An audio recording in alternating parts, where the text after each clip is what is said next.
Welcome back to my channel. You are watching style with Shivi, जहाँ पे मिलती है आपको फैशन, लाइफस्टाइल, प्रोडक्ट रिव्यू और सारी लाइफस्टाइल से जुड़ी झटपट अपडेट। वेल, आज का जो वीडियो है वो बहुत ही स्टनिंग होने वाला है। जैसे कि आप मेरा लुक देखकर समझ गए होंगे कि मैंने कुछ बहुत ही ऑसम सा क्रिएट किया है, और जिन लोगों ने पहचाना नहीं है उनके लिए मैं बता दूँ कि आज का ये जो मेकअप रिक्रिएशन है वो है हिना खान से इंस्पायर्ड।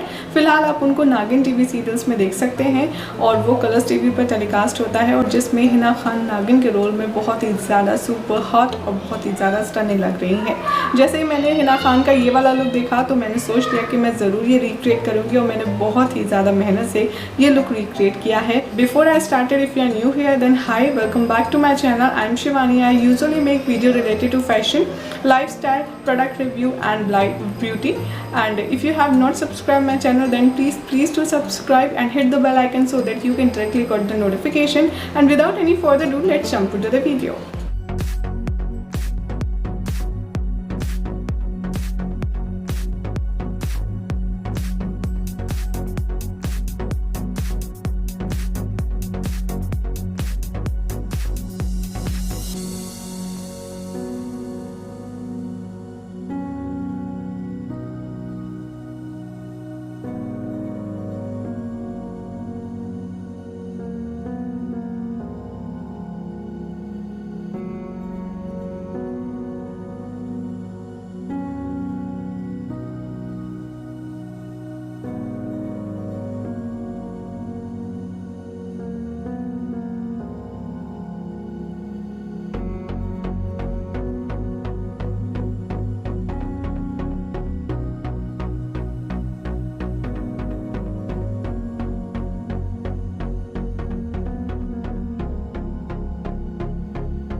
ऑलराइट गाइस, तो ये था मेरा आज का हिना खान का मेकअप लुक रिक्रिएशन। हालांकि मैंने उनसे ये इंस्पिरेशन ली है, उनके जैसा तो एग्जैक्टली नहीं कर पाई हूँ मैं, बट काफ़ी हद तक मैं सेटिस्फाई हूँ। जिस तरीके से मैंने सोचा था ये लुक अचीव होना चाहिए, ये मेरे एक्सपेक्टेशन के अकॉर्डिंग काफ़ी कुछ ठीक लग रहा है। But do comment and tell me how you find it. And अगर आपको इसके अलावा कोई और इंटरेस्टिंग वीडियो के बारे में जानना है या फिर कुछ और टॉपिक पर आप चाहते हैं कि मैं आपके लिए वीडियो बनाऊँ, तो आप मुझे सजेस्ट कर सकते हैं। आप मुझे इंस्टाग्राम पे फॉलो करें, मेरा इंस्टा हैंडल है स्टाइल विद शिवी। आप मुझे फेसबुक पर भी फॉलो कर सकते हैं, मेरा फेसबुक हैंडल है style with Shivi. And apart from that, keep watching, keep supporting, keep loving. और मिलती हूँ आपके साथ किसी और नई वीडियो में कुछ और अमेजिंग कंटेंट लेकर। लेकिन जब तक आप मेरे चैनल को देखते रहिए। मेरे चैनल को अगर आपने अब तक सब्सक्राइब नहीं किया है, देन मेक श्योर आपने सब्सक्राइब किया हो, hit the bell icon and see you in the next video. Till then take care, bye bye.